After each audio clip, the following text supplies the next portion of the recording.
Good afternoon, and thank you for joining me for Leadership Rounds. I'm Dr. Mindy Estes, President and CEO of St. Luke's Health System in Kansas City and AHA Board Chair. This week, I'm really pleased to be joined by Claire Zangerle, Chief Nurse Executive for Allegheny Health Network in Pittsburgh. Welcome, Claire. Thank you, Mindy. It's great to be here. You know, Allegheny Health is an integrated network within Highmark Health that comprises 12 hospitals, surgery centers, cancer centers, and health and wellness centers, as well as primary and specialty care clinics, outpatient facilities, and post-acute services, a truly integrated system. Has a workforce of more than 21,000 and serves patients in 29 counties in Pennsylvania and portions of New York, Ohio, and West Virginia. As the Chief Nurse Executive for Allegheny Health Network, Claire is responsible for the practice of nursing across the continuum, serving as an executive nursing voice for the network's more than 3,000 nurses. Before coming to Allegheny in 2016, Claire was CEO of the Visiting Nurse Association of Ohio, where she led the state's largest independent nonprofit home health and hospice provider. Prior to that, she served in various capacities at the Cleveland Clinic, including Chief Nursing Officer.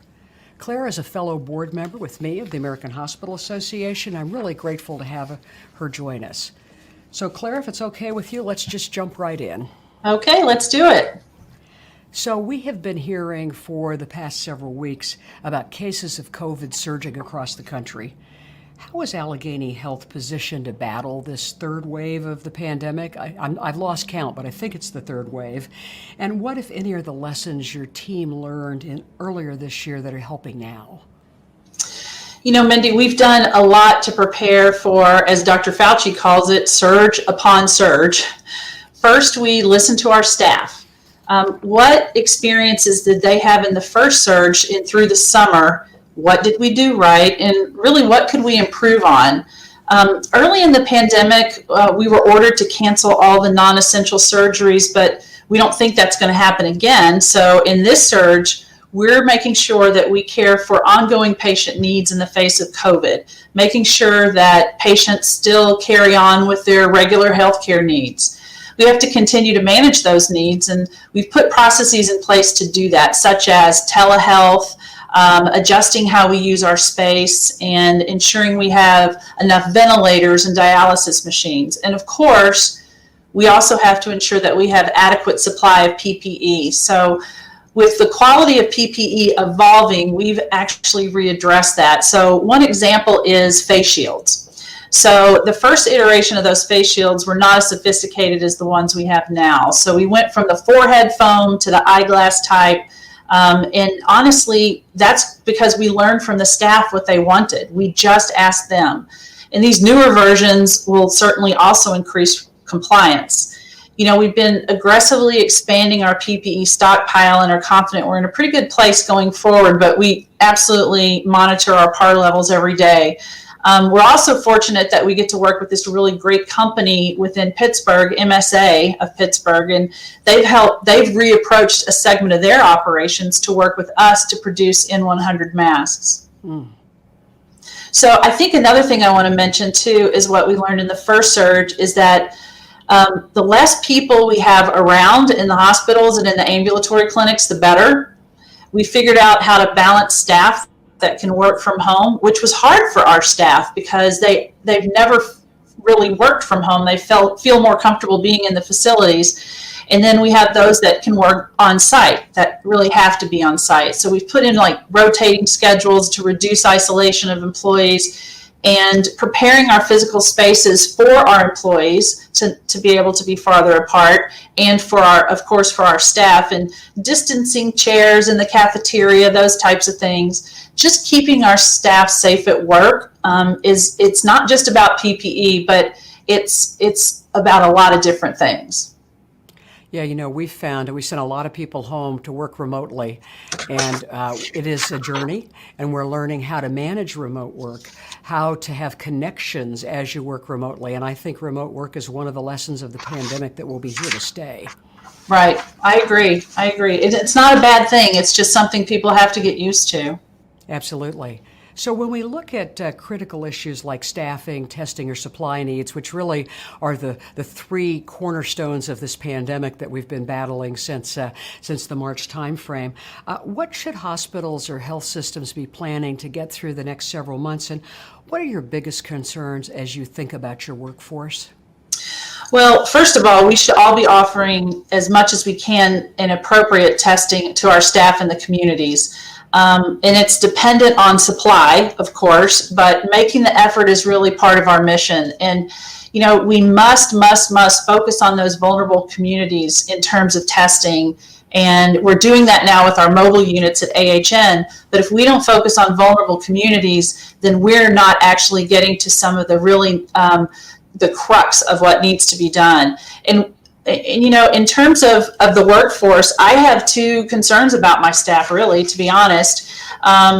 One, there's not enough of them, and they're always on, and they've always been on during the pandemic. But even before the pandemic, there was a national nursing shortage, and the pandemic just made it worse. And in the most recent surge, many of our frontline caregivers are contracting the virus in the community. And in some cases, we're losing nurses to hotspots because they're leaving us to go work there. We have to remember that our workforce is human too. They get exposed just like the patients. They go to the grocery store. They have to fuel up their cars. They have to do everything normal that everybody does. And you know, if I could put all my staff in a bubble and protect them, I would, but that's just not our life. But you know, I'm worried that once we get on the better side of this, they may walk away from the bedside. I am worried about that, but I'm doing all I can to prevent that from happening because honestly, the staff that we have right now are the backbone of our health systems. Have you seen a recommitment to nursing from your staff? You know, I have. People have asked me, have people decided, you know, look, I'm not doing this anymore? I think I've maybe heard one or two of those, and they're mostly toward retirement age. But I have seen a bit of a recommitment to the staff because we are still committed to our staff. And they don't feel that this is anything that they can't handle. People are calling them heroes. People are elevating them, but they're saying, this is my job and I can do this. They're tired. We know they're tired, but they are committed to seeing this through. I think at this point, it's almost like we've done this for 9 months. We're going to keep going until we're on the other side. Well, you know, we're all tired, and we talk a lot about COVID fatigue, and it really is important to keep our workforce resilient and buoyed during this time, and what will likely, I think, unfortunately, be a few rough months to come, well into 21. Give me some examples of how you're working to boost resiliency among your staff. Well, first of all, we're listening to our staff, and I think that's really what they want. They want us to listen to them, to give them what they need. And we work very hard to give them what they need, whether it's limiting visitors to make them feel safer, or it's switching out the foam mask shield for the eyeglass shield. Those are important things. We also have done things for them that they wouldn't ask for. So we know they need a break. They're in their shift, they need a break from the floor. We've created at every one of our facilities the relaxation rooms that vendors have put different amenities in, and donors have put different amenities in, like relaxation chairs, meditation tapes, aromatherapy, tons of snacks, so that they can get off the unit and decompress. Because going into just a general regular break room on a nursing floor doesn't really give them the restoration that they need. So that's important. You know, and as much as we try to stay away from throwing money at things, I do think that by offering them incentive pay when they pick up extra shifts, that makes a difference to them. It shows our commitment to them that we're committed to you. Yes, we do have to use agency, but you know what? We want to give you some money to do this as well. So I think those are things that our staff have responded well to and appreciate. we know in sending our own nurses to work is something I think that we've done, and it is a balance between needing agency but being sure that we invest in our folks, because they know our facilities, they understand our culture, our mission, and they will be there when we come out on the other side of this pandemic. That's right. That's right. Now, we know that hospitals and health systems are educating local communities about COVID spread. That really is obviously one of our jobs, is to provide, accurate health information to our communities. But can you talk about why it's important for caregivers to personally take on that challenge as well? Yeah, I think our community, our citizens of our communities look at our caregivers and as examples. They look to see what their behaviors are. If one of our caregivers is in a pair of scrubs, picking up dinner on their way home from work at a restaurant and they don't have a mask on, that may make the community say, well, that's not so important. So it's important for our caregivers to be those examples in the community so that we're spreading the right message. And being vigilant like that and staying safe like that is going to contribute to safer communities, and it's going to help mitigate the virus. Any tips on enlisting community members to be an active part of this solution? Especially, we've passed Thanksgiving. Now we're coming into the Christmas, December holiday season and beyond. How do we? Our community's tired too. Yeah, and we have we have our health departments on television every day with our governors, and they're seeing the same faces every day, and it's almost like Groundhog Day for some people. But we keep repeating the same message about safety and staying vigilant. And one of the things that we did in Pittsburgh and Western PA is, everybody competes for resources. For me, resources are nurses. But between our CMOs, our chief medical officers in Western PA, and our chief nursing officers in Western PA, at all of our hospitals, we've each formed our own support group, if for lack of a better term.